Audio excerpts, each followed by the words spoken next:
민수기는 지난주에도 말씀 나눴던 것처럼 이스라엘의 출애굽 후에 시내산 출발하는 그 시점, 출애굽 제2년 2월 20일 그때부터 모압 광야에 도착하는 BC 1406년 정도라고 해요.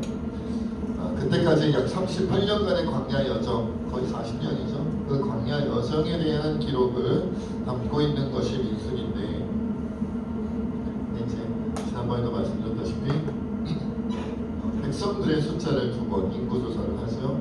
그 인구조사의 의미는 모든 백성들을 계수한 것이 아니라 누구를 계수한 거예요?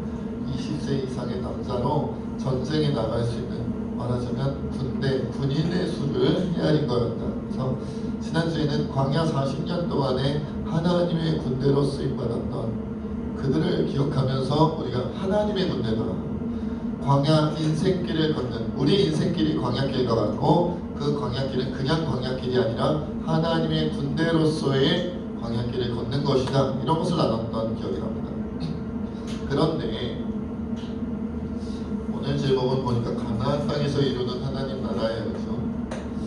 우리가 신앙생활을 곰곰이 생각해보면 아직 천국, 저 주님의 나라에 당도하지 않고 이 땅에서 살아가고 있기 때문에 이 땅에서의 삶을 광야길에 비교하는 경우가 많지요. 대부분 몇 세를 우리가 누리든지 간에 이 땅에서 살아가는 동안은 태어나서 주님 품으로 안길 때까지는 광야길이다, 이렇게 생각할 때가 많습니다. 그런데 그것은 이제 주로 좀 영적인 의미를 담아서 표현할 때 그런 것 같고요. 오늘날 한국 교회 성도들, 다른 나라 말고 대한민국 땅에 있는 한국 교회 성도들의 물리적인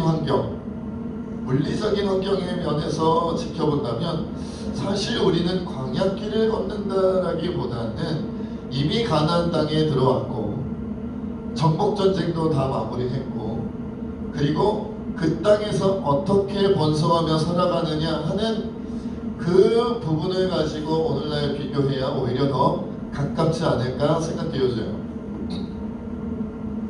그래서 광야 생활로 바라보느냐 가나안 땅에서의 삶으로 바라보느냐에 따라 우리 신앙의 모습이 좀 다를 건데, 아까도 말씀드렸던 것처럼 영적인 의미에서는 아직 천국에 가지 못했으니까 이 땅에서 사단의 무리, 악한 영의 무리와 영적 전쟁을 하면서 살아간다라고 생각하면 광야길 하나님의 군대로 살아가는 게 맞겠고, 그런데 물리적인 환경, 여러분 우리가 조금만 생각해봐도 그것을 느낄 수 있죠.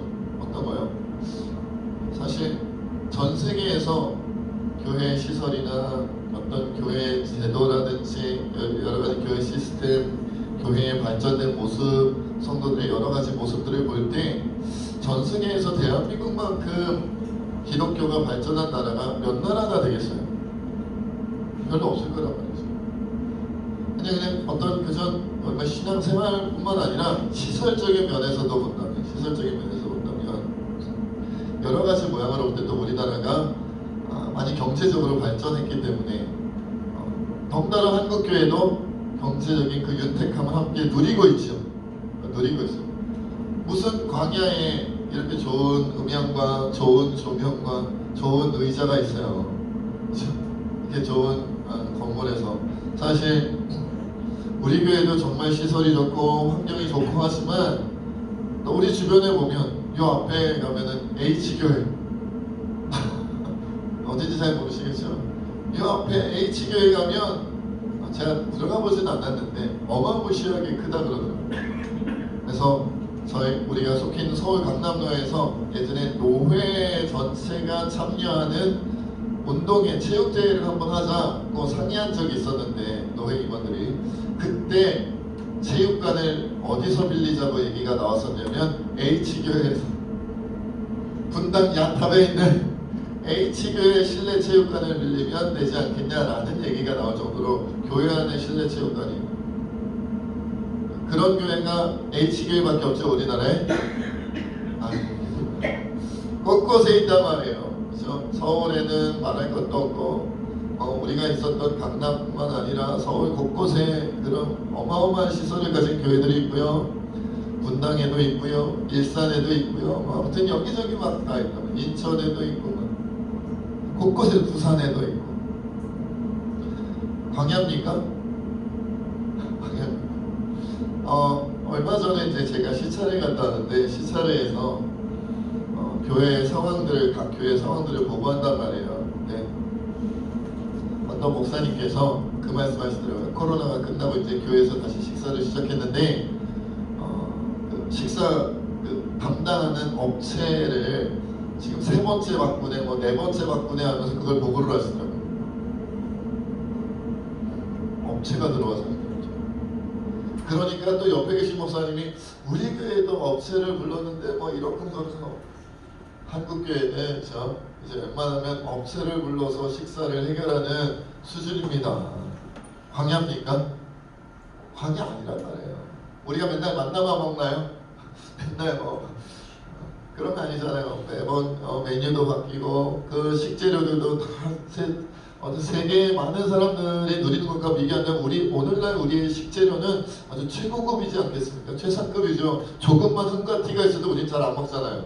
문제가 있다 그러고 말이죠. 유통기한만 조금 지나다 그러는데 그런 면에서 보면 한국교회 성도들은 사실은 광야길, 물리적인 환경을 말하는 거예요. 영적인 환경 말고 물리적인 환경에서 본다면 우리는 광야길을 걷는 느낌이라기보다는 이미 가나안 땅에 들어왔고 정복전쟁은 다 끝났고 그렇잖아요. 초창기 기독교의 어렵던 시절 그 시절 다 지나가고 이제는 이 가나안 땅에서 번성하기만 하면 되는 하나님 뜻대로 살면서 번성하기만 하면 되는 그런 모습의 상황과 비슷하지 않겠는가라는 거예요.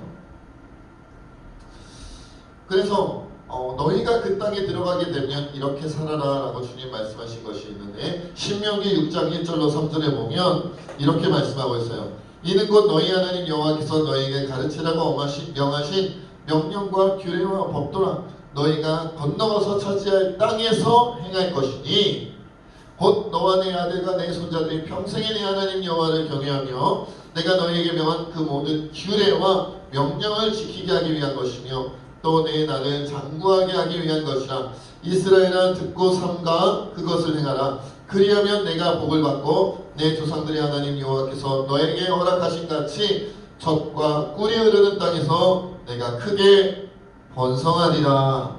그 주님이 약속해 주셨어요. 그러니까 하나님 뜻대로 살면 이 젖과 꿀이 흐르는 땅에서 크게 번성할 것이라는 거예요. 한국교회는 크게 번성했죠. 젖과 꿀이 흐르는 땅에 그 놀라운 은혜들을 많이 맛보았어요. 많이 맛보았어요. 한국교회는 이미 그 수준이다. 그렇다면 그럼 우리가 그 가나안 땅을 이미 정복하고 번성을 누리는데 정말 하나님 뜻대로 잘 살고 있는가? 정말로 잘 살고 있는가? 그것은 우리가 좀 고민해보고 돌아볼 필요가 있겠다라는 생각이죠. 사실 여러분들 우리가 기억하는 것처럼 이스라엘 백성들도 가나안 땅에 들어간 다음부터 하나님께 순종하여 하나님께 영광을 돌리면서 아름답게 살아갔느냐? 그게 아닌 걸 아시죠? 오래가지 않았어요. 금방 타락해버렸죠. 금방 시들해버렸어요.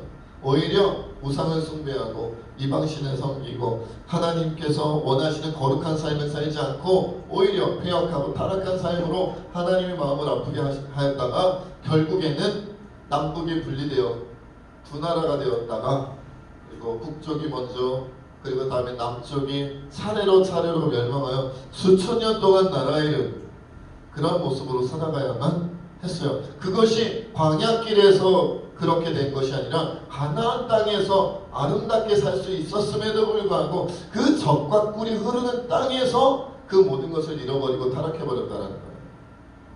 그러니 우리는 광야길에서 어떻게 살아가야 될 것인가를 살펴본과 동시에 사실은 그러면 주님이 주신 이 풍족함 속에서 어떻게 아름답게 주님 뜻대로 살아갈 것인가를 생각해봐야 되는 거예요.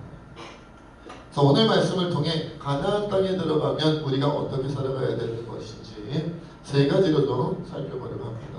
첫째, 세속적인 모습들을 몰아내야 됩니다. 오늘 본문 말씀 52절, 53절 함께 읽겠습니다. 시작. 그 땅의 원수들을 너희 앞에서 다 몰아내고 그 세속사람과 범하는 우상을 다 깨뜨리며 산산나무를 하고 끝까지 정말하여 거기 거주하라. 내가 그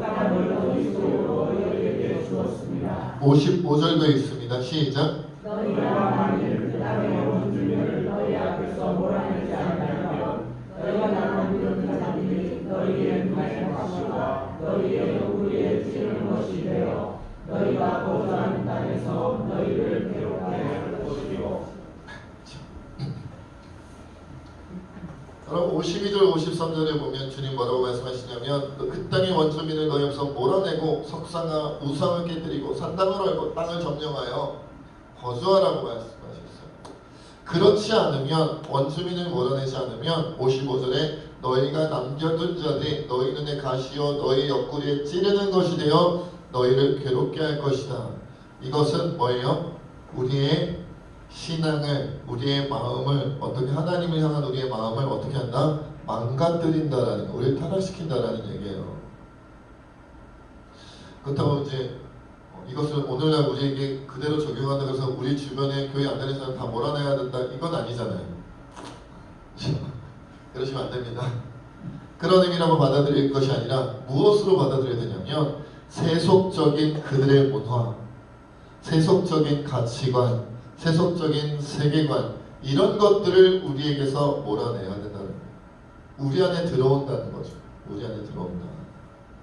늘 그런 얘기를 우리가 자주 얘기합니다만은 일주일 7일 동안에 우리가 교회에서 신앙생활로 보내는 시간은 얼마나 될까요?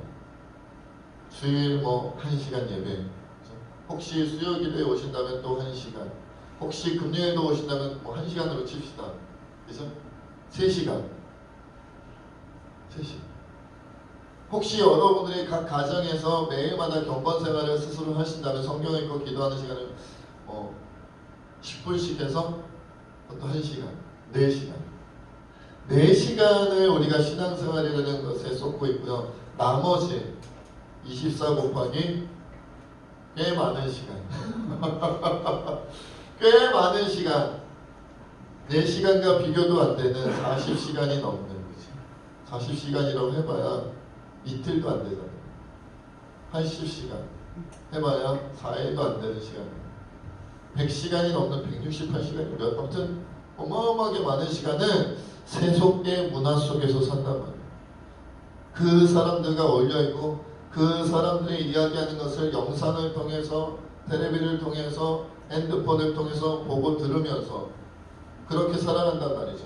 우리가 기껏 일주일 7일 동안의 신앙생활이라고 신앙과 관련된 것이라고 접하는 것은 많아봐야 4시간 5시간 안팎인데 그것도 열심히 하신다는 분들이 나머지는 세상 사람들이 말하는 얘기를 듣고 세상 사람들이 부르는 노래를 듣고 세상 사람들의 가치관과 세계관이 담겨있는 드라마를 보고 무슨 프로그램을 보고 영화를 보고 이러면서 지금 세상 사람들과 만나서 심지어는 교회 다니는 사람들끼리 모여도 신앙적인 얘기를 하는 것이 아니라 세상 얘기를 할 때가 훨씬 많잖아요. 사업 얘기하고 회사 얘기하고 장사 얘기하고 교육 얘기하고 신앙과 직접적으로 얽히지 않은 부분들의 얘기를 훨씬 재미있게 훨씬 비중있게 훨씬 심도있게 나눈단 말이죠.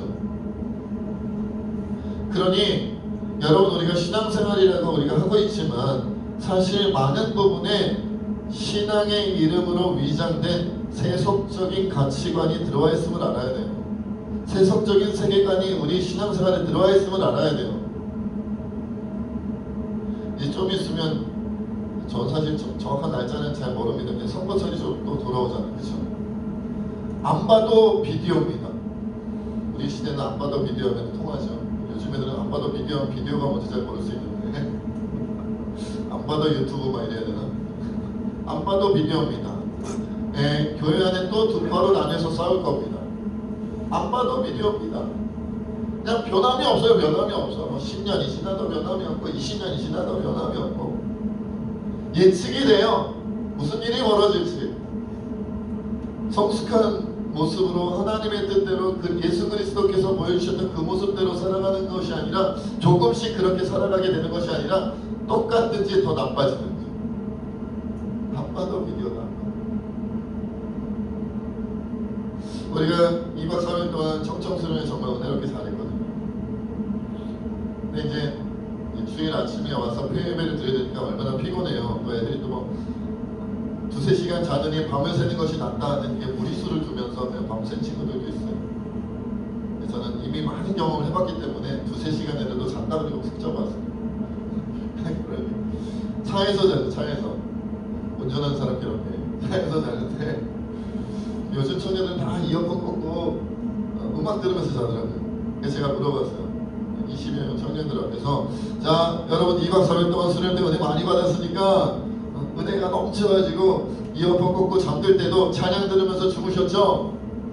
라고 물어봤더니 한 명만, 그 많은 아이들 가운데 한 명만 찬양 들었대요. 한 명만. 나머지는 뭐 들었겠어요?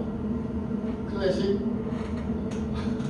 뭘 들었는지 알겠죠. 뭐 케이팝이나 뭐 팝송이나 이런 거 들으면서 왔겠죠. 그걸 나쁘다 탓하는 게 아니라 우리가 그만큼 세속 문화에 우리도 모르게 너무 자연스럽게 젖어들어 있다는 거예요.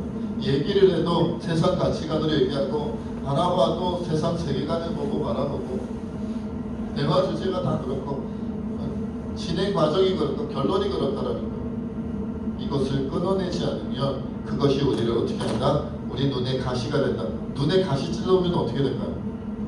앞을 못 보게 되겠죠. 옆구리에 찌르는 것인데, 옆구리에 여러분 얼른 예수님처럼 창으로 푹 찌르면 어떻게 될까요? 죽습니다. 앞을 못 보고 죽게 된다는 거예요. 그래서 어떻게 된다? 몰아내야 된다. 두 번째로 거룩함을 이루어야 됩니다. 찾지는 마십시오. 제가 말씀드리겠습니다. 레위기 11장 45절에 보면, 나는 너희의 하나님이 되려고 너희를 애굽 땅에서 인도하여 낸 여호와라. 내가 거룩하니 너희도 거룩할지어다 라고 말씀했어요. 그러면 우리 안에 세속 문화, 가나안 땅의 문화가 자꾸 들어오는 것을 막았어요. 몰아냈어요. 그럼 뭔가는 들어와야 되잖아요. 어떤 가치관을 갖고 어떤 세계관을 가지고 어떤 마음과 생각을 가지고 살아가야 되잖아요. 무엇을 담아야 돼요? 하나님의 것. 하나님의 것이 뭔데요? 거룩한 것이다. 여러 번 말씀드려서 이미 너무 잘 알고 계시겠지만, 거룩함이다라는 것은 엄숙한 것이 아니다. 네. 거룩함은 절대로 조용하고 차분하고 엄숙하고 진지하고 이것이 거룩함이 아닙니다. 만약 그것이 거룩함이었다면 법궤가 들어올 때 다윗이 춤추다가 옷이 흘러내렸겠어요? 얼마나 얌전하게 걸었으면 옷이 흘러내립니다. 엉덩이가 다 드러나도록. 그럴 수 있겠어요? 춤을 추며 막 찬양을 했으니까 그냥 쑥 벗겨진 거 아니겠어요? 그것이 다윗의 거룩함이었어요. 거룩함은 뭐냐? 구별됨이다라는 구별됨. 어떻게 구별됐다? 하나님이 원하시는 모습으로 살다 보니까, 하나님께서 원하시는 생각으로 생각하고, 하나님께서 원하시는 마음으로 마음을 품고, 하나님께서 원하시는 행동을 하면서 살다 보니까 세상 사람들과는 다르게 사네. 그것이 구별되어진다. 그래서 거룩함이라고 부르는 거예요. 그러니까 우리가 거룩하게 살려면 어떻게 돼요? 하나님을 잘 알아야 돼요. 하나님의 뜻을 잘 알아야 돼요. 말씀을 읽어야 되고, 묵상을 해야 되고, 설교를 들어야 되고, 제자 훈련을 해야 되고, 성경 공부를 해야 됩니다. 그래야 거룩할 수 있어요. 알아야 거룩하죠. 여러분이 도덕적인 사람으로 살아야 되지 않겠어요? 윤리적인 사람으로 살아야겠죠. 근데 도덕의 내용이 뭐며 윤리의 내용이 뭐, 여러분 법을 잘 준수하는 준법 정신을 가지고 살아야 될 거 아니에요. 그러려면 법의 내용을 알아야죠. 신호등 앞에 딱 섰습니다. 교통법규를 알면 파란불이 켜지면 지나가고 빨간불이 켜지면 멈춰 서겠지요. 저는 얼마 전에도 이 앞에 사거리에서 파란불이 켜졌을 때 준법 정신을 가지고 지나갔습니다. 얼마 전에는 빨간불이 켜졌을 때 준법 정신을 가지고 멈춰 섰어요. 그게 하나님 앞에 거룩함이고, 하나님이 원하시는 걸 알고 하나님 뜻대로 하는 것이다. 그런데 법규를 모르면, 빨간불이 켜졌는데 이게 지나가라는 건지 멈추라는 건지 배운 적이 없고 알지 못하면, 습득하지 못했으면 지키고 싶어도 못 지키는 거예요. 몰랐는데 어떻게 지켜요? 모르는 거예요. 자동차가 지나가는 걸 보면서 사이좋게 지나가는 것보다 사람도 자동차 함께 지나가면 죽습니다, 여러분. 그러지 말라고 알아야지, 교육 받아야지. 그래야 지킬 수 있는 거 아니겠어요? 그러니까 성경 말씀은요, 거룩하기 위해서라도 배워야 돼요. 거룩하기 위해서라도 읽어야 돼요. 거룩하기 위해서라도 묵상해야 돼요. 성경을 읽지 않고 묵상하지 않고 제대로 마음에 품지 않고 거룩함을 생각하니까 맨날 진지하게 생각하는 것, 엄숙하게 살아가는 것, 이것이 거룩함인 줄로 착각하면서 사는 거예요. 다윗은 옛날에 거룩한 분이에요. 끝이에요. 세 번째로, 우리는 그러면 가나안 땅에서 어떤 나라, 어떤 백성, 어떠한 나라를 이루는 것이냐? 우리 요거는 찾아봅시다. 출애굽기 19장 5절 6절입니다. 출애굽기 19장 5절 6절.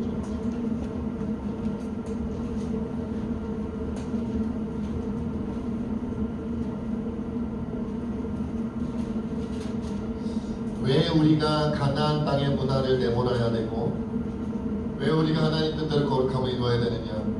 그렇게 거룩한 백성이 되어서 뭘 하려고 우리를 그렇게 만드시느냐? 하나님께서 출애굽기 19장 5절 6절에 그 해답이 있습니다. 우리 함께 읽습니다. 시작. 세계가 다 내게 세상을 알지니 너희가 내 말을 잘 듣고 내 언약을 지키면 너희는 모든 민족 중에서 내 백성이 되겠고 너희가 내게 대하여 제사장을 하나님이며 거룩한 백성이 되느냐 너는 이 말을 이스라엘 자손에게 전하였으며. 이 5절에 세계가 다 내게 속하였다니, 그러니까 온 세상이, 온 세계가 누구의 것이었다는 거예요? 하나님의 것이었다라는 거죠. 이미 하나님의 것이에요. 그런데 누가 자꾸만 뺏어가요? 사단, 마귀가, 악한 영들이 죄를 짓게 만들고 그들을 뺏어간단 말이에요. 하나님의 손아귀에 있던 의로운 백성, 의인 하나님의 백성들을 마귀가 유혹하고 미혹하여서 죄를 짊어지게 만들고 그로 말미암아 사망의 권세며 하나님 손에서, 하나님 품에서 떠나게 만들었다는 거예요. 그러니 너희는 어떻게 해라? 내 언약을 지키면 너희 민족, 모든 민족 중에서 이스라엘은 하나님의 소유가 되면서 제사장 나라가 될 것이다라는 거예요. 제사장이 뭐 하는 사람들입니까? 여러분, 제사장, 이스라엘 구약시대의 제사장 뭐 하는 사람들이죠? 제사장은 제사 드리는 사람입니다. 제사를 집전하는, 제사를 인도하는 사람이죠. 오늘날 우리나라의 제사하고는 다른 개념이죠. 우리나라의 제사는 같은 제사라고 불리우기 때문에 헷갈리지만 완전히 다른 개념입니다. 이스라엘 사람들, 유대교의 제사는 어떤 거냐면 하나님과 인간이 사실은 말하자면 한 가족으로, 아버지와 자녀로, 그렇죠? 주인과 종으로, 그리고 하나님을 지키는, 하나님의 뜻대로 살아가는 하나님의 군대로, 그런 관계로 우리가 살아가다가 죄로 말미암아 완전히 분리했죠. 아들의 자격을 잃어버렸고, 딸의 자격을 잃어버렸고, 종의 자격을 잃어버렸고, 군대의 자격을 잃어버렸고, 하나님 군대의 자격을 잃어버렸고, 완전히 분리된, 죄로 말미암아 도저히 건너갈 수 없는 죄의 강이 흐르는 것처럼 되어버렸단 말이에요. 완전 단절됐죠. 그 단절된 그 거리, 단절된 사이를, 끊어진 관계를, 하나님과 인간 사이의 끊어진 관계를 다시 이어주는 역할을 하는 사람이 바로 제사장이에요. 무엇함으로? 제사를 통해 죄를 속함으로, 짐승의 피를 흘리고 짐승을 죽이고 태움으로 말미암아 하나님과 인간 사이의 끊어진 관계를 이어주는 역할을 하는 사람들이 제사장이에요. 그래서 예수 그리스도는 우리에게 무엇이 되는 거예요? 큰 대제사장이 되시는 거죠. 그런데 이스라엘 백성은, 이스라엘 나라는 가나안 땅에 입성하여 무슨 나라가 되어야 되냐면 제사장 나라가 되는 거예요. 제사장 나라. 그러니까 하나님과 인간을 이어주는 개념 정도가 아니라 그 인간들이 모여서 이루는 나라라는, 국가라는 그 공동체를, 하나님과 나라를, 하나님과 국가를, 하나님과 민족을 이어주는 역할을 하는 사람들이 하는 공동체가 제사장 나라다라는 거예요. 그래서 이스라엘이 제사장 나라라면 이스라엘은 장차 아프리카의 많은 나라들, 아시아의 많은 나라들, 아메리카의 많은 나라들, 유럽의 많은 나라들, 오세아니아의 많은 나라들을 하나님과 다시 연결짓게 만드는 그런 역할을 하게 되는 것이다. 그것이 주님이 가나안 땅에 입성한 이스라엘 백성들에게 원하셨던 그런 비전이다. 그런 꿈이었다는. 그러니까 우리는 제사장 나라로서의 역할을 감당해야 돼요. 제사장 나라. 새신교회는 그래서 한 사람 한 사람이 뭐 하는 게 아니다. 각계 전투하는 게 아니다. 혼자 싸우는 게 아니다. 혼자 전투하는 게 아니다. 우리는 새신교회라는 이름의 제사장 나라를 이루어야 되는 공동체로 함께. 왜냐하면 혼자서는 약하니까. 예수님께서도 전도할 때 둘씩 70인 전도자를 보내셨거든요. 삼겹줄은 쉽게 끊어지지 아니하느니라고 주님이 말씀하셨잖아요. 혼자 기도해도 주님이 들으시겠지만 더더욱이나 두세 사람이 예수님의 이름으로 모인 곳에는 나도 그들 중에 있겠다. 공동체로 기도하고 공동체로 전도하고 공동체로 하나님 뜻을 이루어가라고 주님이 말씀하셨어요. 그래서 교회가 탄생된 거예요. 오늘날 많은 교회들, 그 속에 속해 있는 성도님들은요, 교회 안에서 교회 성도로 있으면서 각계 전투를 해요. 참으로 이상합니다. 같이 싸우려고 뭉쳐놨더니 따로 싸워요. 따로 싸워. 우리가 하나 되는 것부터 해야 돼요. 그래야 함께 힘을 합쳐 싸우죠. 소대장님은 오른쪽으로 가고, 중대장님은 왼쪽으로 가고, 대대장님은 앞으로 가고, 연대장님은 뒤로 가면, 근데 아까 오신 분들한테 대장이어서 헷갈리실 수 있겠습니다만은 어디 가서 싸우라는 거예요. 소대장을 따라가라는 거예요. 중대장을 따라가라는 거예요. 연대장을 따라가라는 거예요. 대대장을 따라가라는 거예요. 누구를 따라가라는 거예요. 병사 입장에서 어디로 가야 돼? 다 같이 한 방향으로 가야 될 거 아니에요. 다 같이 한 방향으로 해서 함께 전도하고 함께 기도하고 함께 예배드리고 함께 사랑을 나누고 함께 세상을 주님의 뜻대로 변화시켜 가야죠. 우린 제사장 나라가 돼야 되는 거예요. 나는 의리에서 믿음이 제일 좋아. 그러니까 걱정할 거 없어. 아니요. 자기만 믿음이 좋다고 자랑하는 사람들이 바리새인이었어요. 우리 가정은 잘하고 있어. 우리 가정은 다른 가정이 잘 못하고 있어. 그렇지? 우리 교회에서 우리 가정의 믿음이 제일 좋아. 아니라니까요. 우리 모두가 하나여야 하는 거예요. 우리 모두. 우리끼리만 잘하는, 그렇게 고백하며 자랑했다가 예수님의 칭망받은 자들의 공동체가 바리새파 공동체죠. 사두개파 공동체입니다. 우리는 함께 가는, 넘어진 자, 쓰러진 자, 부족하여 연약한 자 함께 데리고 함께 제사장 나라를 이루어 아직도 복음을 받아들이지 못하는 무너진 자들을 찾아가는 것이다. 오늘 이 시간 함께 주님 앞에 기도하기를 원합니다. 하나님, 이미 우리는 하나님께서 이 나라의 민족에게 그리고 한국교회에 많은 물리적인 풍요로움과 평온함과 아름다움을 많이 주셨습니다. 선진 문화를 갖게 하셨고 놀라운 하나님의 영광을 우리가 이 땅에서 이미 누릴 수 있도록 은혜 받았습니다. 그런데 그러다 보니까 자꾸만 하나님을 떠나가고 세속문화에 물들어가는데 주여 세속문화를 떠나보내고 하나님의 거룩한 뜻 가운데 돌아오게 하시며 제사장 나라로 거듭나고 발전하여서 수많은 잃어버린 백성들을 되찾는 은혜, 그러한 아름다운 제사장 나라 이루게 되어야 한다고 이 시간 함께하는 옆에 기도하며 나아가겠습니다. 아버지 하나님,